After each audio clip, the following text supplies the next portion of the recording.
All right, welcome into Higher Living today.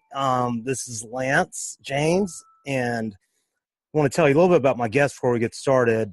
Having on a friend of mine, old acquaintance, I guess, Tim Avers. Went to school with me for 12 years at our private school in Nashville, and he was a year behind me, and just one of those people that, that I've found to be super interesting on Facebook, and he's just one person I wish I'd had a chance to get to know him back in the day, but of course I didn't know myself either. But super interesting guy, and he's been interested and has some great posts about what's been going on with the schools, and he's got two daughters, I think. So anyway, great guy, and I'm gonna play some intro music here, and then we'll welcome Tim in.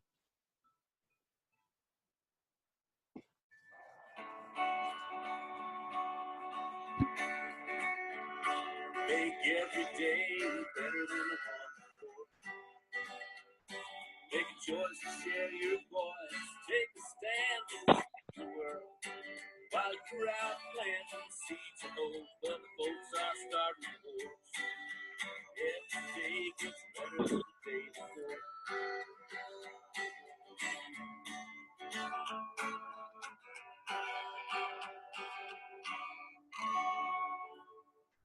What's up, Tim? How are you? Good afternoon, Lance. How are you doing? I'm great, man. Thanks for taking time and coming on. Absolutely, yeah. I'm very happy to be on the show. And thanks to Drew Morris, a little shout out. I've been using his song. Another friend from our school that I've reconnected with is my him and his wife are my music producers. So excellent job, even wrote that. So now, anyway, how's your day going, man? Oh, it's going pretty good. It's a semi-lazy Saturday here in Nashville, and so I always like those when I can get them.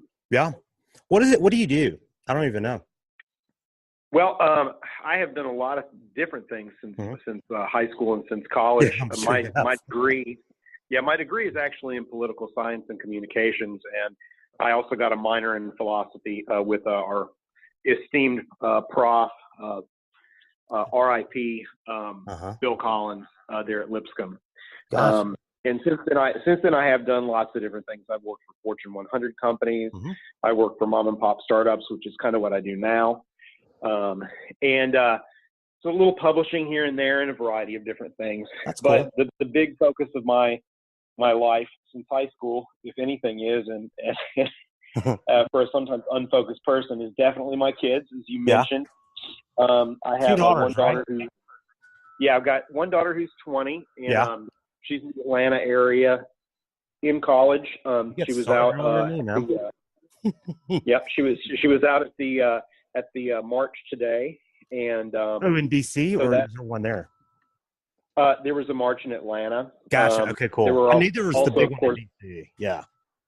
Absolutely. Yeah. There were also marches in Nashville, and as I'm looking through social media, I'm seeing all my friends out at the marches today, and it's something that I do not tend to get directly involved in it. My involvement and the way that I express my voice tends to be through social media. Yeah. And the big horn, of course, is the Zuckerberg network. So that's where I think we kind of reconnected. Yeah, absolutely. But I want to say, first and foremost that I don't have any qualifications, certifications, PhDs, or anything like that to talk about this sort of topic. But I think that there are, and hopefully I'll be able to continue on with this theme, throughout our discussion. But I think that there are a lot of just common sense things. Absolutely. That common sense people can come together and do about a lot of issues that are facing us. And guns and firearms is one thing. I think our society is just getting so dumbed down, dude. I mean, it's really, have you seen Idiocracy? You're a big movie guy. Holy shit, yeah. Man. Are we racing towards that? What is going on? And I love that. I have a finance degree. So what business do I have publishing a book on happiness and whatever I'm doing? So, I think that's what we need is people like you that are passionate, want to make a difference. And I do kind of agree with you in the kind of like the Mother Teresa stance. Like, I mean, what you resist persists. And I'm all for people supporting and expressing their opinions and their views, whatever way they want. That's the benefit of living where we do. So I support it. I don't know. I'm kind of more neutral about most things too. So I'm kind of a weird guy, but I'm definitely interested to hear more about your, your experience with all this. So what do you think's going on? Well, I think that one thing that's really important is just the ability for both sides, or really rather all the sides in an argument to be civil. Mm-hmm. And in the podcast that you did last, maybe in the last podcast, may not have been the last one, but the one where you had James Woodruff from Columbine on, I felt like you brought up a very good point about, what is happening to our civil society, and do we have a civil society? And I think one of the things that's interesting about the conflict between, sort of law and order and liberty, these ideas, is that it's an effort to create a civil society, but give everybody choices and allow everybody to continue to maintain the choices that they have. If you were a philosophical natural law type person, you think that we get those rights just by virtue of existing. A person might also think that we get those rights from a deity that created us, or they might come from just a natural progression of sort of an evolutionary sort of process. But we do know that in the modern context of a society where we have a political social contract between the citizenry and the state, that we give up some of our rights in order to preserve social safety and security. And this is a place where we all technically agree, but there are a lot of people that think we agree less than we do. And you have people on the far. I think that the truth is that we really agree. Like, if you want to go left and right on this, political left and right, I think that there are a lot of people who think that we disagree on this a lot more than we actually do. I got you. We actually have a lot more common ground. Oh, I agree, man. That's why I'm doing this show in general. Absolutely. Yeah.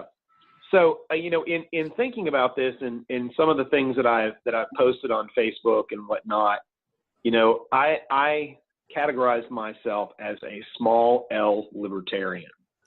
And what that means is that I believe in human freedom, but I also believe that there have to be constraints on that freedom in order for us to all enjoy a society as free as we can have it.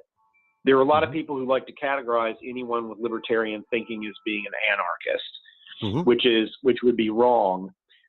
Even though, I come to find out over the years, the simple farmer and Bible teacher after whom the institution we went to school was named, David Lipscomb, is regarded in some circles as a father of American anarchism. Really? Which is, of course, something that we were never taught. No. Because anarchy was for the Sex Pistols. It was not for us. Exactly. Yeah.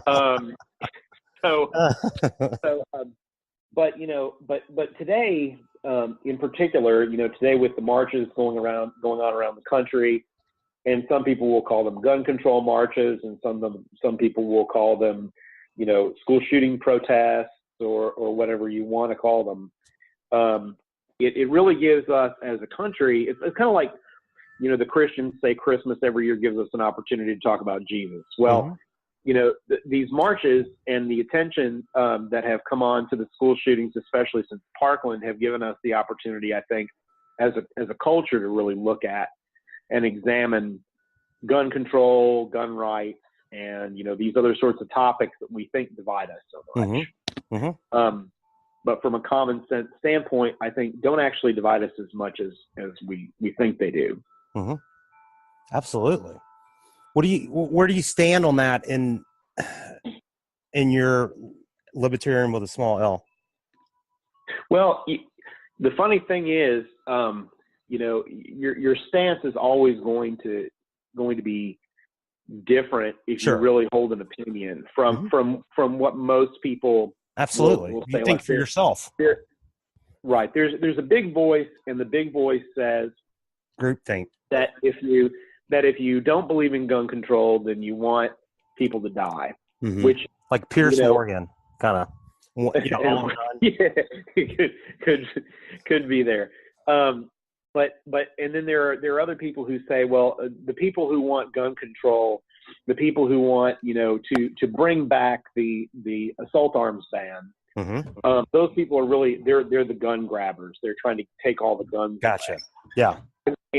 And when you look at it in those two ways, and only in those two ways, and that's the only degree to which you can see things, it becomes problematic. Because the truth is definitely somewhere that doesn't really represent either one of those points. The truth is everybody, I think for the most part, cares about their neighbors, with the exception of maybe your garden grade sociopath running into from and I don't think those people, and I don't think that those people necessarily even want to see harm come to other people. They just don't care if good things happen to people. So, on the other hand, we've got this.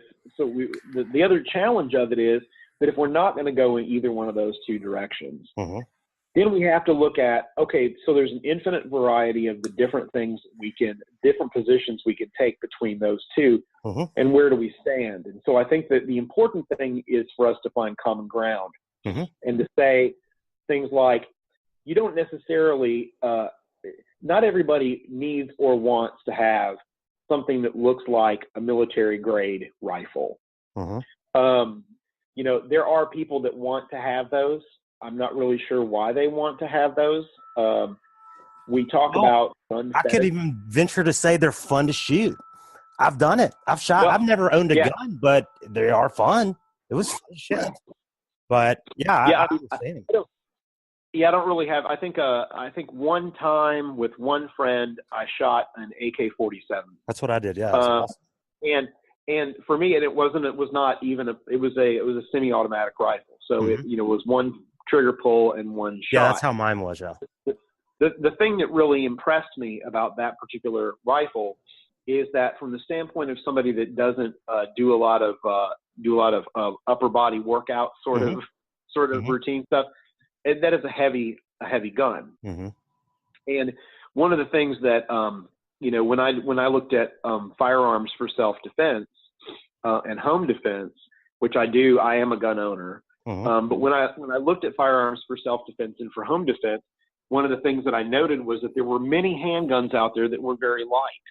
And this may sound sort of odd, but I did not want to own a very light handgun. I wanted to own a handgun that was heavy in my hand, so that it was a constant reminder that is a weapon that has the power to harm a human being or to kill a human being. Makes a lot of sense. So, that's a lot of flowery language and everything. But one of the things that I often bring up when I'm brought into a gun debate or a firearms debate is, as a little L libertarian, oftentimes people would think that, there are certain sources where I would get my information. And I really try to go and get information from a variety of different sources. So probably the most important source that I get my information from on mass shootings, which is really what we're dealing with the marches, is an article in what's considered to be a fairly left-wing publication called Mother Jones. And I've been referring to this particular article for several years, and it's called The Guide to Mass Shootings in America. And it contains 35 years of collected data about mass shootings. And when we look at, the recent school shootings, there's been a significant focus on one particular gun in one particular category, which is the AR-15. And I can say I've never, if I've seen an AR-15, other than in a picture where it said it was an AR-15, I probably don't know it. I think I shot that too. And that's how unfamiliar I am with those. Yeah, I hear you. But when you talk about guns that are in the category of assault weapons, and in particular rifles, over the past 35 years, and I think this ran up to 2012. This was from like 82 to 2012, somewhere along those lines. There were 143 weapons that were used in what Mother Jones categorizes as mass shootings. Of those 143 weapons, 71 were handguns. So we can see that more than half, or just about half, of the weapons used were actually just common, average, everyday, run-of-the-mill handguns that we hardly ever talk about whenever we're talking about these mass shootings. So what I think I said percentage was that again? It's right at 50%, just by a tiny fraction smaller than 50%. Okay. So of the weapons used, only 20% are what we traditionally look at as being assault weapons. Okay. Now, we get that term assault weapons because back in 1994, President Bill Clinton signed into law something what we commonly call an assault weapons ban. And that expired in 2004, which is a pretty curious spread of 10 years, running from before Columbine to after Columbine. So just before Columbine, we have this assault weapons ban come into play. We have, and that's in 1994. 5 years later, in 1999, we have Columbine. And then another 5 years later, in 2004, this assault weapons ban expires and is not renewed. And what I think we will probably get out of the current protests is a renewal, essentially, of that assault weapons ban. Okay. Now, the thing that's interesting and the thing that's curious, again, is that we're looking at 20% of the weapons that are responsible for killing people in these types of tragedies. So if we were just to apply that, we would be looking at an only 20% reduction.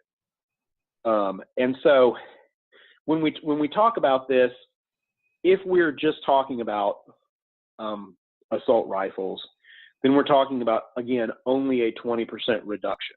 And I think we should try to go for a more than 20% reduction in mass shootings, even if mass shootings only occupy a very small number of the gun deaths in this country.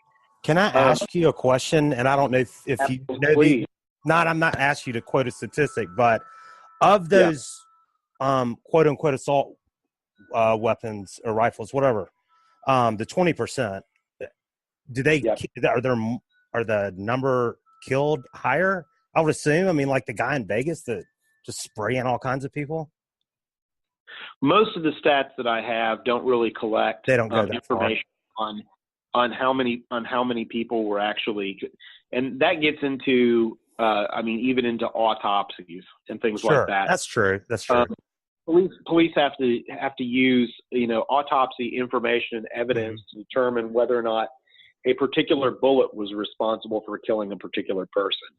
In any type of law enforcement situation, you can have somebody have a heart attack, and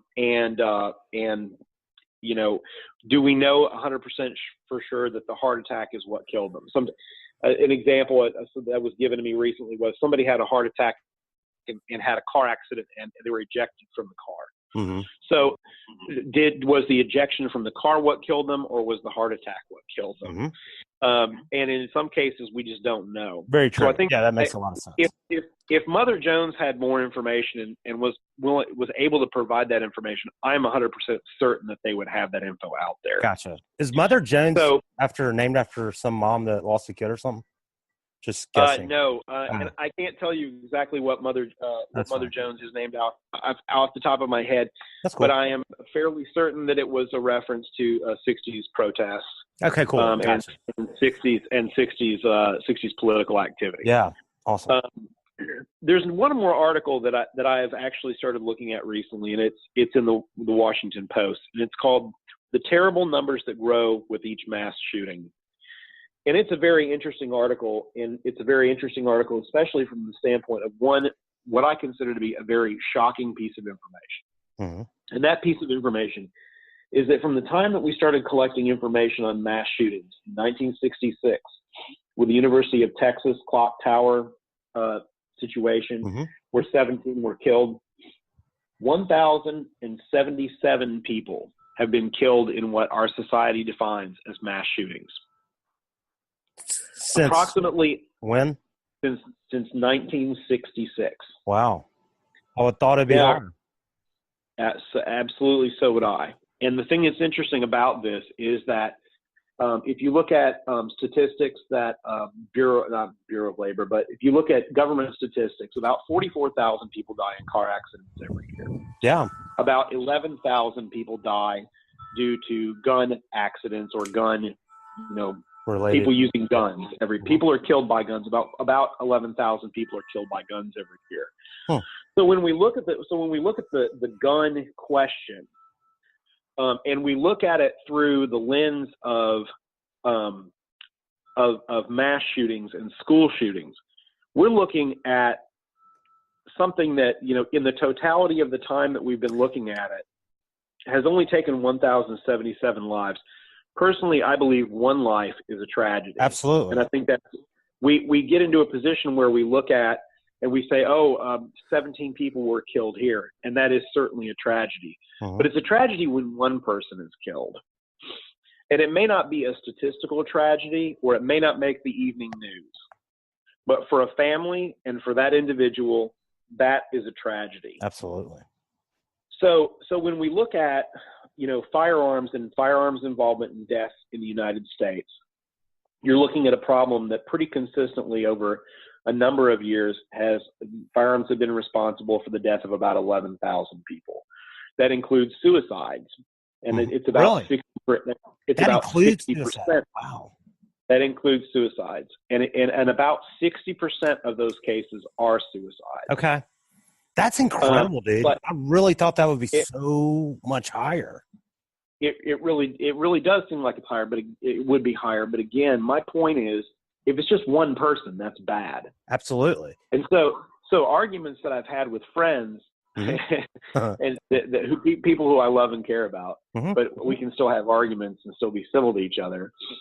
Are that, let's just say that we get rid of all AR-15s. And I would be 100% in support of the idea of getting rid of all AR-15s, which we know is never going to happen. But let's just hypothetically speaking that we take all of them everywhere.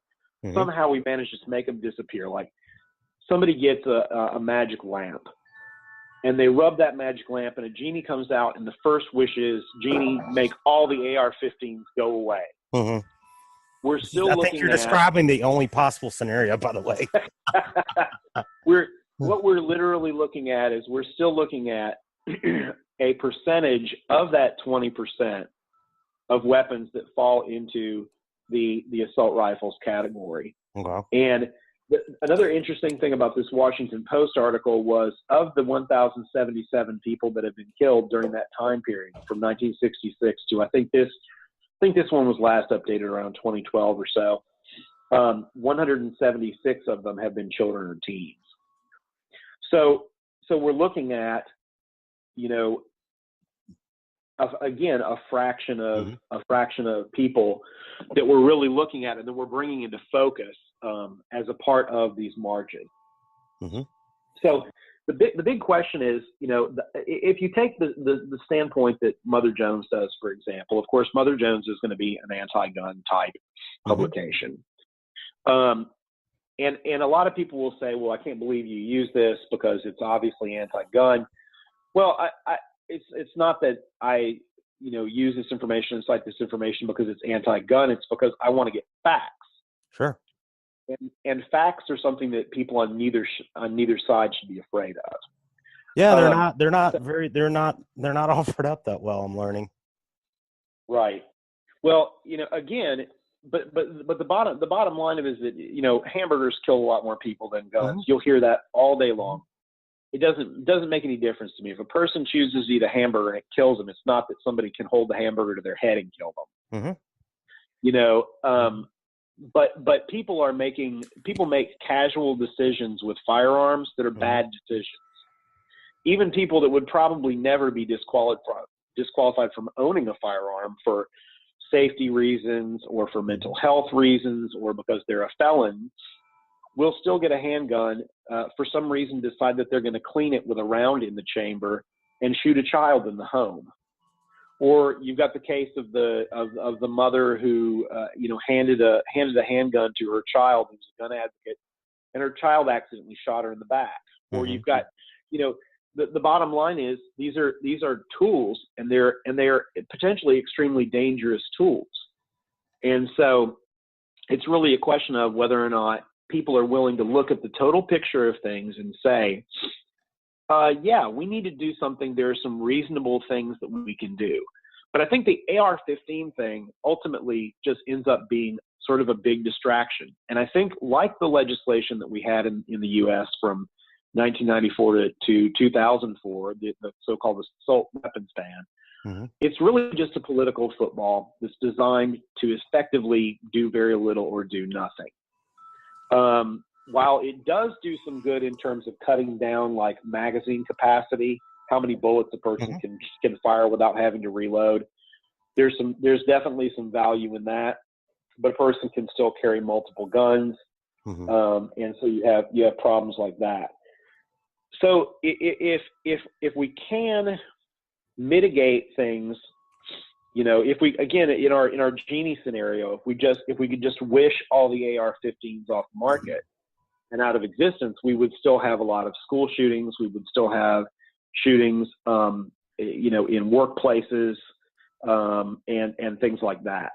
So to me, it's a personal question for people, whether they're on a come from a gun control perspective, or come from a personal liberty perspective, or a fire pro gun perspective. The solutions that I think that we have to have are going to be personal solutions. Again, talking about that active period of the assault rifle ban, at the end of that period, 5 years after Columbine took place, the Congress of the United States still didn't see fit to review it. They have not yet to date, and we're talking about 2004 to 2018, 14 years. They haven't seen fit to put some kind of different legislation in. Maybe they will now, because it's become an obvious issue that people are more aware of. But is it going to go further than the assault weapons ban? And that is the question, because we know that even with the assault weapons ban, during the assault weapons ban, in fact, smack dab in the middle of it, we had Columbine, which is seen as being this sort of touchstone of these school shootings. And I know when Jaynes was talking the other day, he had this question about, why do the local TV stations still go out in front of Columbine and shoot Columbine as a backdrop for the stories? And the reason is because the Columbine shooting was a touchstone. It was a time when everybody first really genuinely started to pay attention to these school shootings. But that was 1999. That was almost 20 years ago. Yeah. And in 20 years, we have not addressed this issue or other surrounding issues with really any seriousness at the federal level. What do you think can be done realistically? Because the Jaynes is a great idea, and but it's not realistic. Like, I don't know, like what do we do? Because then we get into that debate of prohibition and what we resist persists. I mean, how's the war on drugs going? I mean, we're not right. You know what I mean? Like, that's what do you think? I mean, where do you stand on that? Well, I really think that what we will probably see out of what's happening right now, out of the protests, is I think that we will see something similar, or maybe something stronger than the 1994 assault weapons ban. And I almost feel like the assault weapons ban and other similar legislation have not come back into place because it is sort of the default position. It's sort of the readout position for people that really don't want any kind of gun control in America, any kind of serious gun control. But for me, like I said, I think that what it comes down to is that the decisions that we have to make are personal. We have to become more educated as a population to the fact that, and this is going to sound completely absurd, believe you me, But almost every single time we have one of these situations where a kid goes and shoots up a school, the end result of that for the shooter is a suicide. And I don't think that we have the awareness of the fact that some of the things that we witness that are made up on TV or in movies and things like that, these actually have in real life consequences. And for me, and from my perspective and the approach that I think is going to be best, we have to educate our children to empathy. You know, there are a lot of people in our culture, and it goes, you know, further than just you know, the firearms issue. It even goes further than, you know, being inclusive and treating people who are quote unquote different as equal. It goes to just the way that we interact with each other, the fact that we're actively aware that everyone we encounter is a human being with hopes and fears and dreams and family and history. And some of that history is really bad. So I see people in my volunteer work that I do with foster kids, families, not just in my work, but surrounding my work, who have gone through some really, really terrible things, some almost unbelievable things, and cycles of generational sex abuse are something that we as Americans do not typically think about. Mm-hmm. We don't think about the fact that there is a cycle of family violence. I think we think about cycles of family violence more often because it's not as horrifying as a cycle of, you know, a generational cycle of sex abuse. But there are families out there who have generational cycles of sex abuse. There are families out there who have generational cycles of drug abuse, poverty, generational cycles of poverty, low education, mm-hmm. all of these kinds of things. And we can't impose the values of, you know, X, Y, Z, whoever we hold up in our society as being the ideal, you know, sort of educational level, economic level, and say, well, everybody has to attain this. Because we try very hard as a society to say, well, we're going to promote education. Mm-hmm. And we're going to promote education as a way to prevent poverty. We're going to promote education as a way to discourage criminality.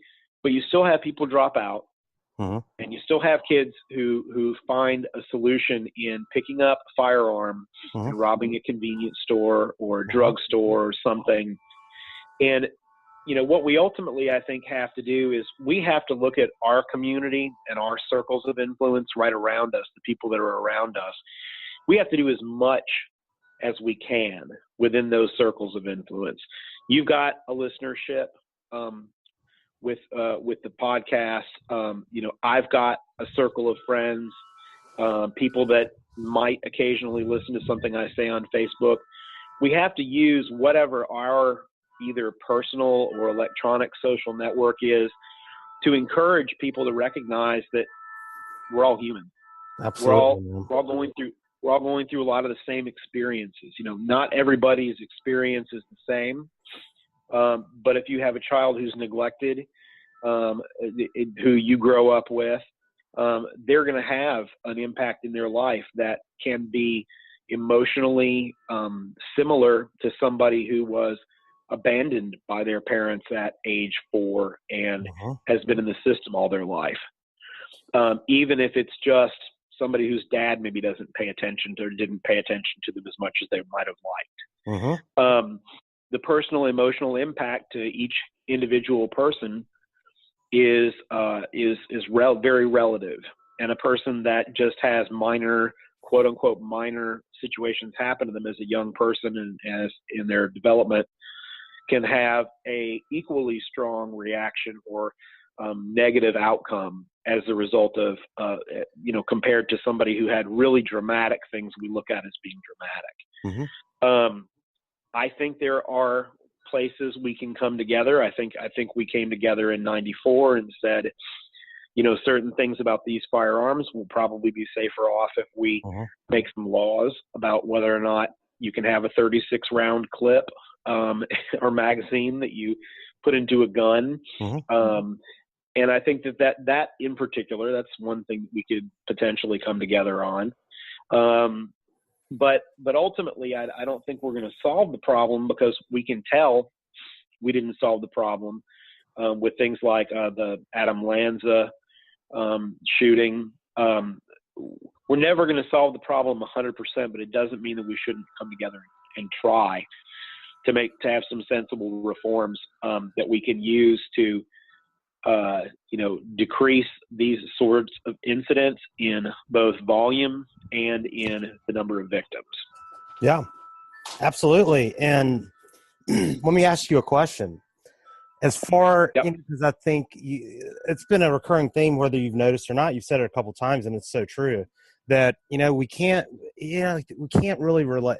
Most of us aren't in a position to really relate with one another because we don't listen to each other. We're so stuck in our own damn views, and our world's right. And if anybody differs, then they're fucking wrong. Everybody is so hell bent on this. And, I grew up that way, man. I was raised a certain way, and I'm not saying anything was wrong with it, but I learned, man, why am I this way? And, I really had no reason for it other than, sorry, my dog's going ape shit in the backyard. I had no reason other than, just because that's what I was taught to do. But back to getting people to find common ground. Where do we start with the one side? And I have friends on both sides. The NRA gun, card toting, don't take my guns away, to the one, where's some places do you think we can promote common ground?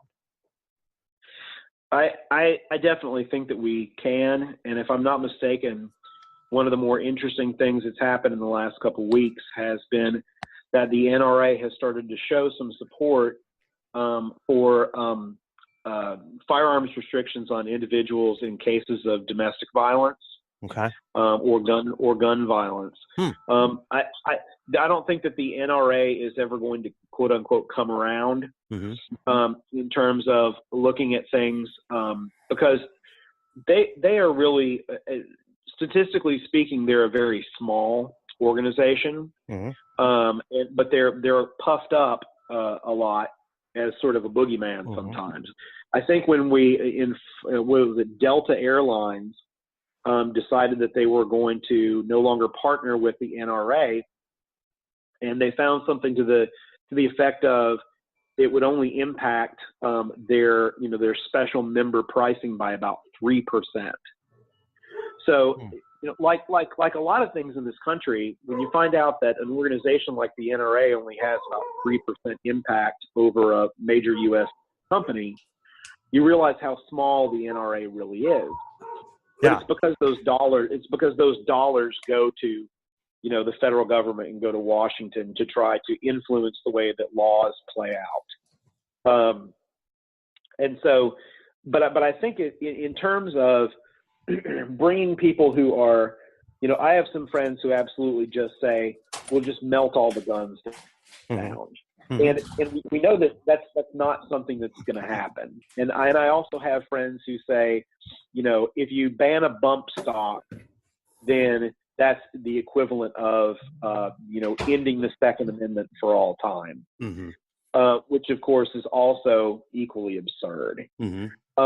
But there are common sense things that people can come together, like when we talk about magazine capacity, when we talk about bump stocks, things like that, things that people who are on the extremely far right end of this argument have got to be willing to come to the table, and they've got to be willing to give up.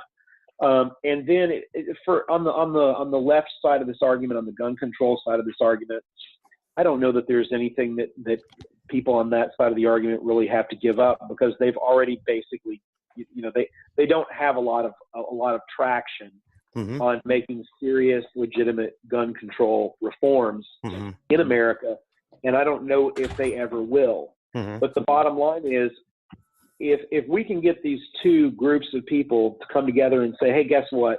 We're going to stop throwing around the rhetoric that the NRA doesn't care if kids get killed. Mm-hmm. Obviously, the people who belong to the NRA are human beings, just like everybody else. And if we can stop saying, oh, well, the left just wants to take away guns, and then we'll have some Nazi come into the office and take over, whatever the case may be. That argument always gets brought up. I always see that. You know what the problem is? But I think I'm just realizing, it's all fear-based, man. It's all fear-based on either side. It's all about the what if, and they take my guns and militia, and then the other. Yeah, it's all out of fear, man. And the funny thing is, advertising, when you look at it, it also sort of tracks with advertising. Mm-hmm. Advertising, and they say, quote unquote, sex sells. What really sells is trying to get people to like you. Mm-hmm. If you buy this product, then people will like you. Mm-hmm. And advertising has shifted a lot since 9/11. Oh, hell yeah. A lot of that, some advertising has shifted since 9/11, and some companies that know that you need their product if you're afraid have been a lot more active. Like if you look at home security systems. Staggering, dude. After 9/11, ads for home security systems went through the roof, as if Al Qaeda was going to come and fly a plane into your house or something, and your security system was going to stop it. Dude, if you really, I'm not one that watches the news, but I've noticed a couple. I don't watch a lot of TV. I've noticed a couple recently, and it's just comical. Like there's a lady climbing up a pile of cigarettes, like a mountain of cigarettes. Now, she had quit smoking, and she gets to the top, and it's an ad for Saved by the Scan. Basically, that she smoked for so long that if she doesn't go get a scan, she's probably going to die. Like, what a horrible. I mean, if somebody just quit smoking, why do you need to put? And I don't know. I've worked in medical device sales. This is a different story, a different subject for a different day. But man, we got some problems out there. We really do with this fear, and especially in medicine. But anyway, keep going. I'm sorry. But you're right, and you reflect on it really, really accurately. That a whole lot of it is fear based. Mm-hmm.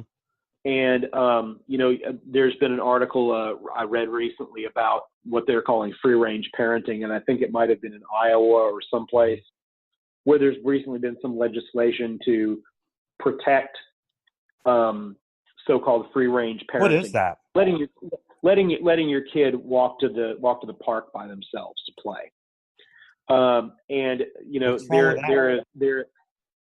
Say again? Like free range parenting is letting your kid go walk somewhere to play? Well, there have been a lot of, aggressive folks involved in the child welfare organizations and whatnot that have come up and said, well, if you've got a 10-year-old walking to the park by themselves, that's an endangered child. Okay. Wow. I didn't know that. My kids have done that a lot growing up, but well, we used to do that all the time. Yeah. Now I understand in certain it, areas, like, South Side Chicago or something, maybe different story, right. But yeah, that's still a little strange. But once again, it's a fear-based thing. Mm-hmm. Mm-hmm. And these fear-based things are done to, again, to sell one thing or another. Mm-hmm. And they're driven, say, by the NRA or, say, the gun control lobby.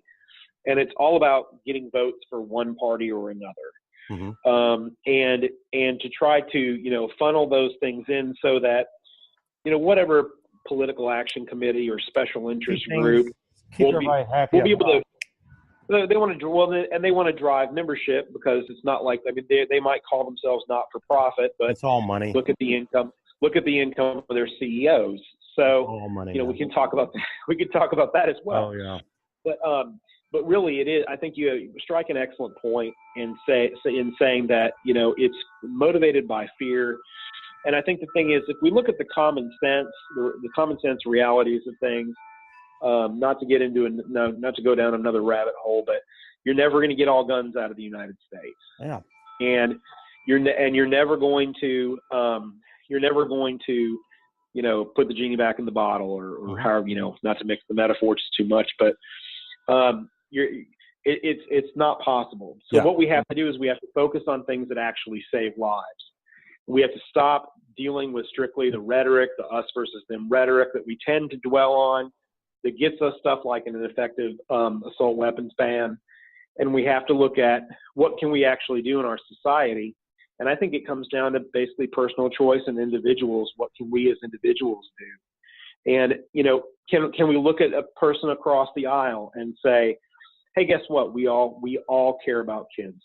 So let's do some things that are going to help protect kids.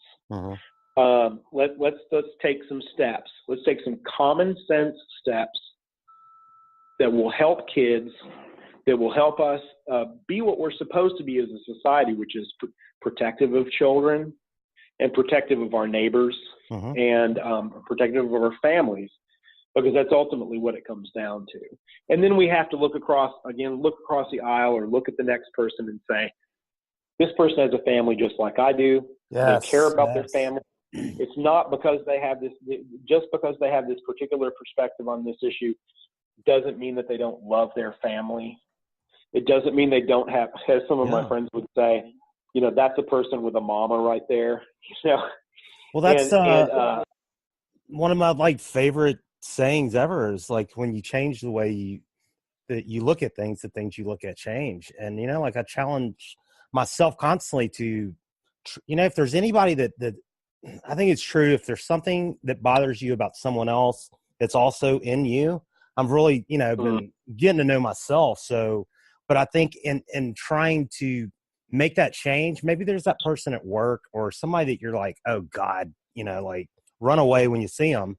Maybe try to talk to that person about something, go into it without expectation, and maybe just talk to them about their day or a hobby, or just try to treat people differently. We're so bad about just making judgments of people. Try to, you know, non-judgment is a pretty powerful thing, personally and in others. And I've learned it. I've learned and had some dear friends that first time I saw them, you know, I mean, I feel horrible. The thoughts that went through my mind, you know, we just got to learn to find common ground. I think you're right.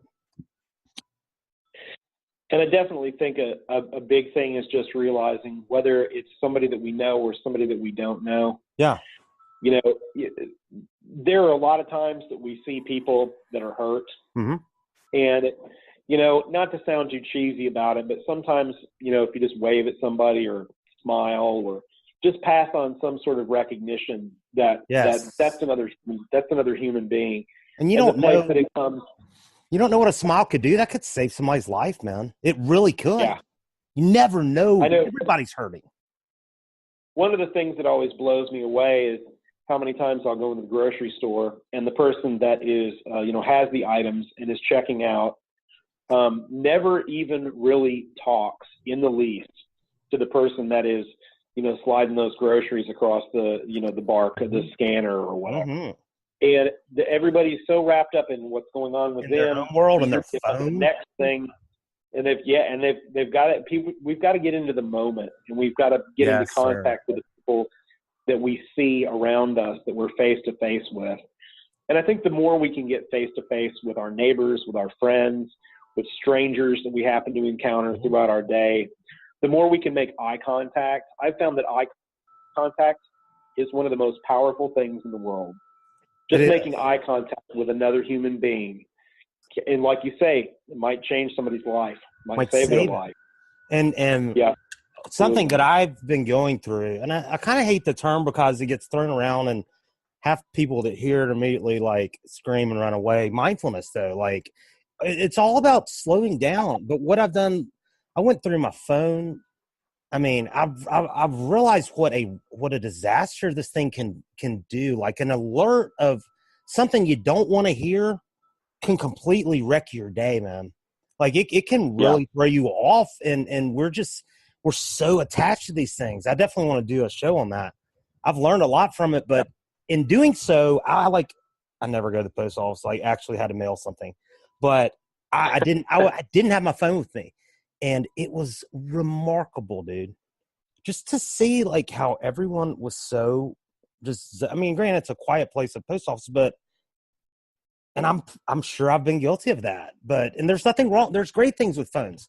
Technology is wonderful, but like just being mindful in general, I think is so important. And I think even from a gun perspective, a gun owner, like, I guess they need, maybe one thing they could do is ask themselves, do I need this or what? You know, I don't know. I'm not saying that for anybody. I'm not want anybody to get pissed off. I'm really neutral here, but I don't know. I think that's important to be more mindful.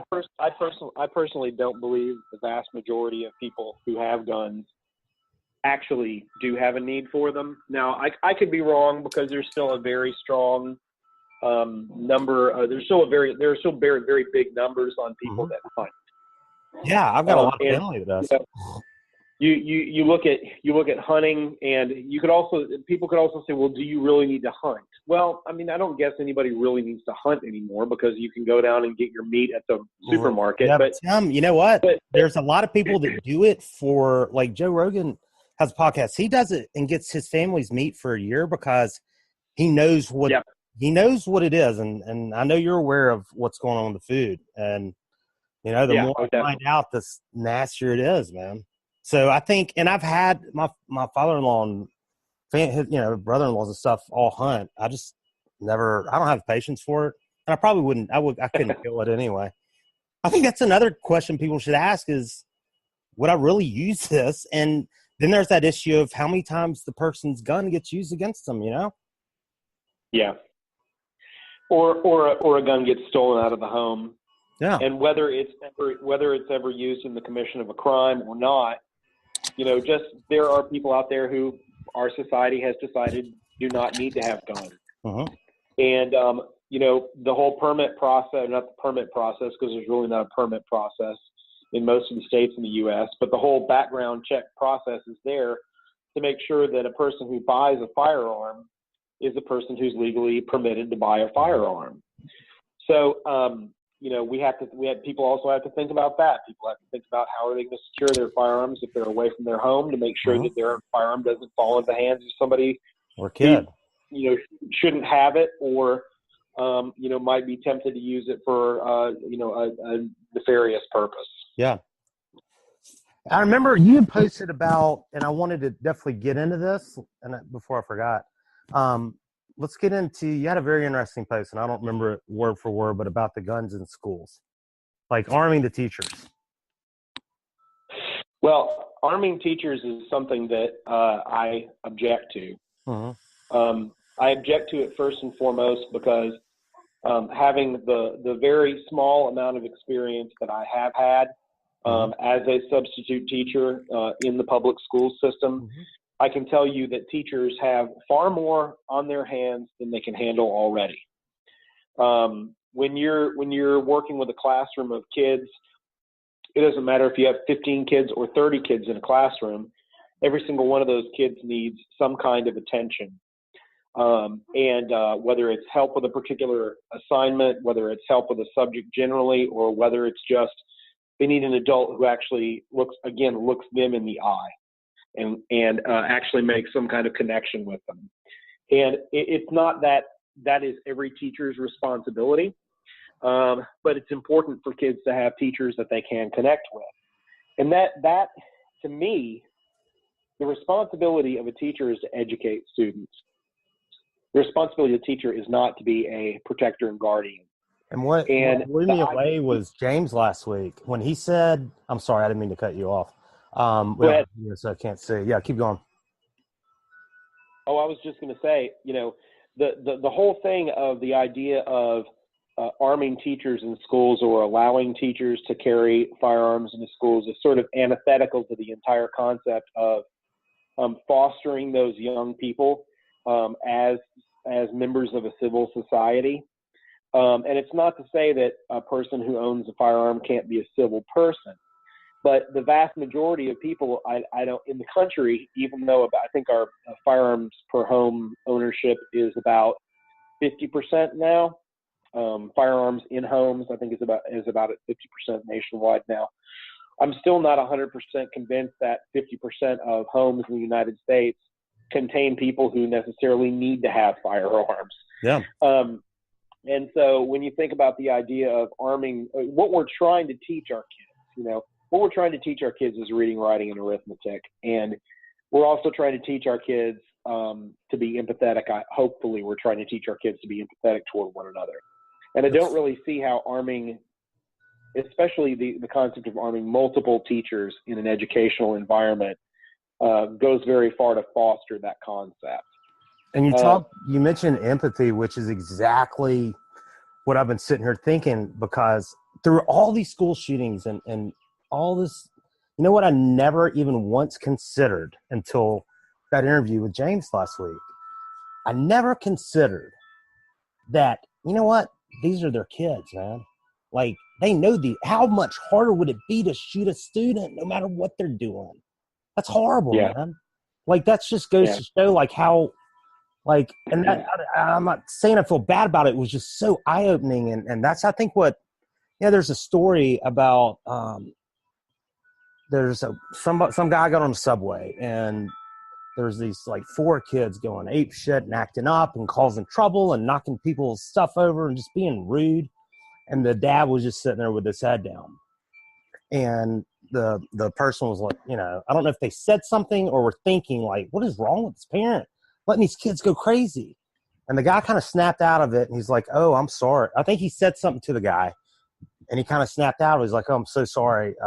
We just left my wife's funeral. If we can get our friggin' ego, just put our egos to the side. Like, what we think is right is not really important. I think to impose on other people is that's what I should say.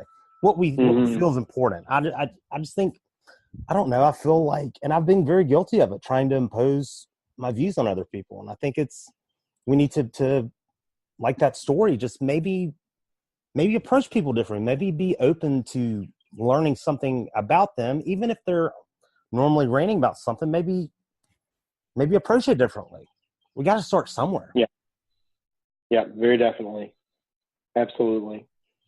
And, as far as what are what are the particulars of things we can do to solve the school shooting problem? Because it is a problem. We recognize it's a problem. Anytime one kid gets shot anywhere, it's a problem. School, home, whatever the case may be, self-inflicted, any of these things.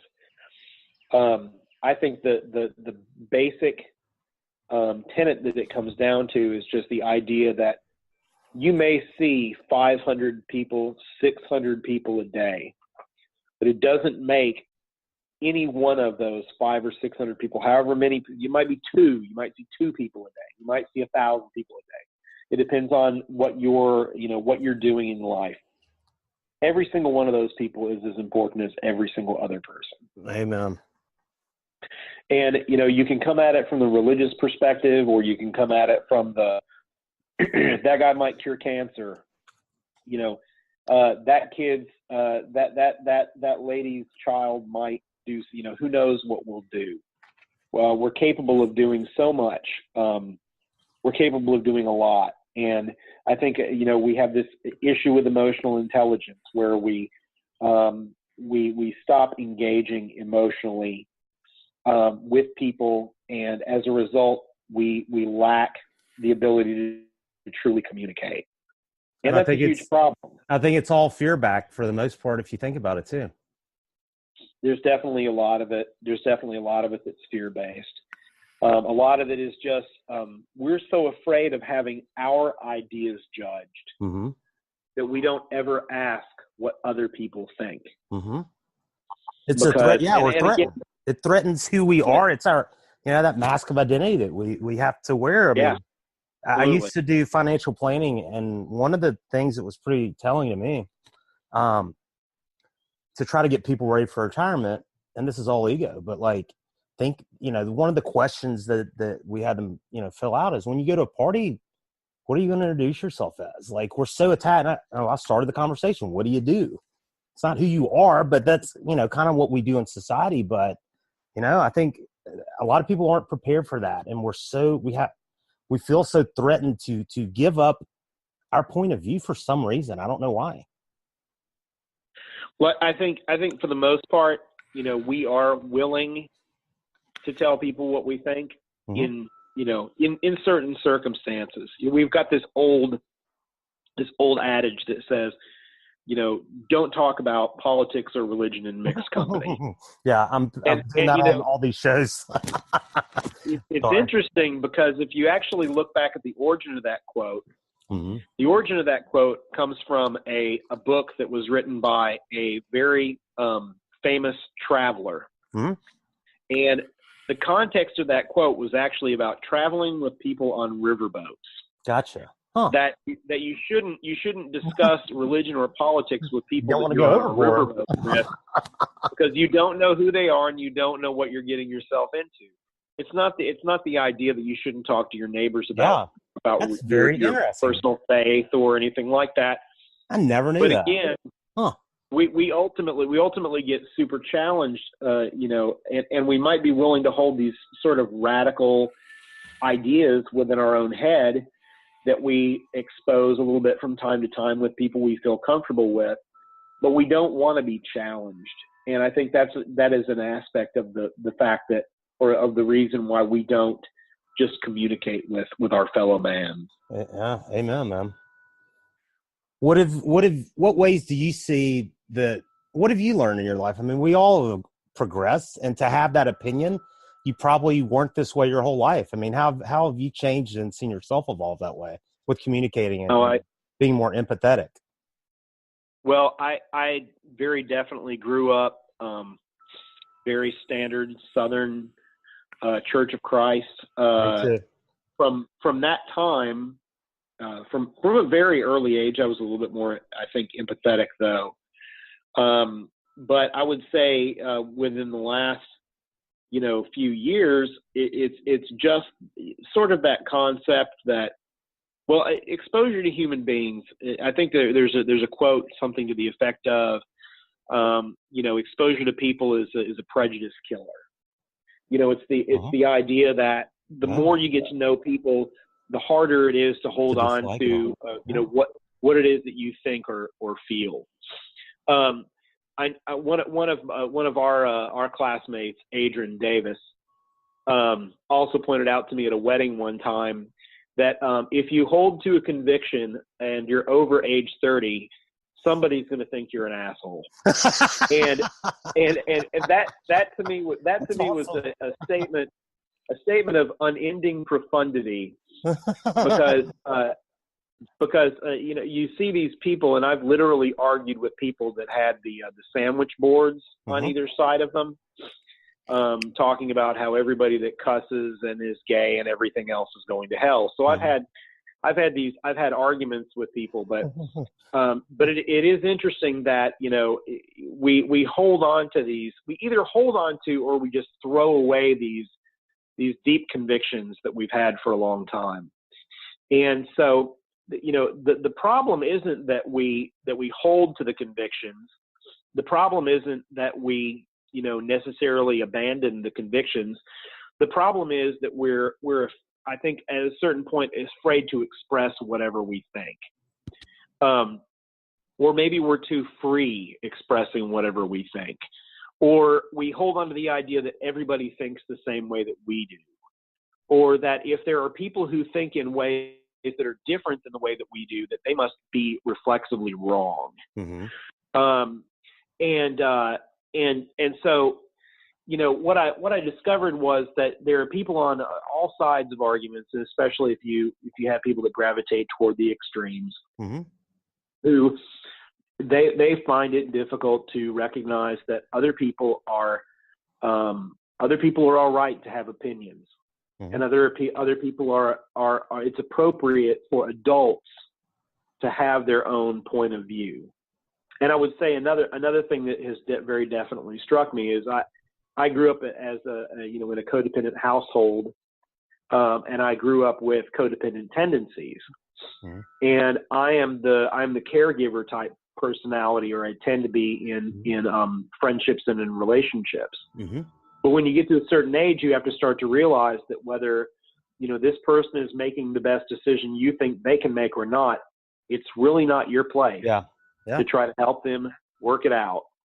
And that's tough for someone like you. That's, it's so naturally giving. It is. Yeah. And I think the thing that it comes down to is we just have to do a lot more of telling each other that we love them. I agree. That I love a person I bump into on the street because, Absolutely. in a sort of transcendental meditative way, they're me and I'm them. We're not all that different. We're not all that super unique. We all have the same problems. We all come from one place and we're all going to one place. Yep. If you look at it in a purely materialist, from a material perspective, we're all born and we're all going to end up in the grave one day. Yeah, but we also came from something before, and I don't think it stops, man. Well, it could be a cycle of reincarnation. It could be one shot. Yeah. Yeah. I'm just saying, I feel like it's ongoing. And I lost my dad at 8 months old in a car wreck, and I have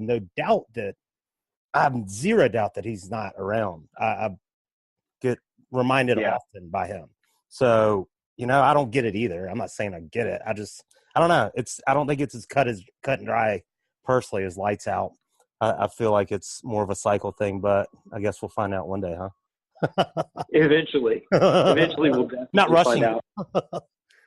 But what I try to do is I try to take it from the man on the street sort of perspective when I approach my own personal philosophy. Mm-hmm. And I know that not everybody believes the same things that I believe. Mm-hmm. And so, but I think there is a big focus and there is a big importance to being able to say, this is your shot. Mm-hmm. And what are you gonna do with it? And I think one of the big illusions that we live under is the illusion of immortality, that we're always going to be around. Very true.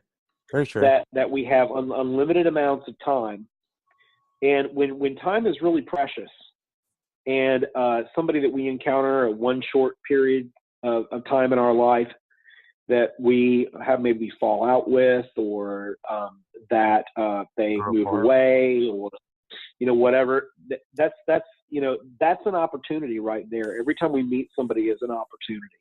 Mm-hmm. And it's not just an opportunity for them. It's a huge opportunity for us. And I think if we just cherished each other a lot more, or serve if we others. got to the point where, what's that?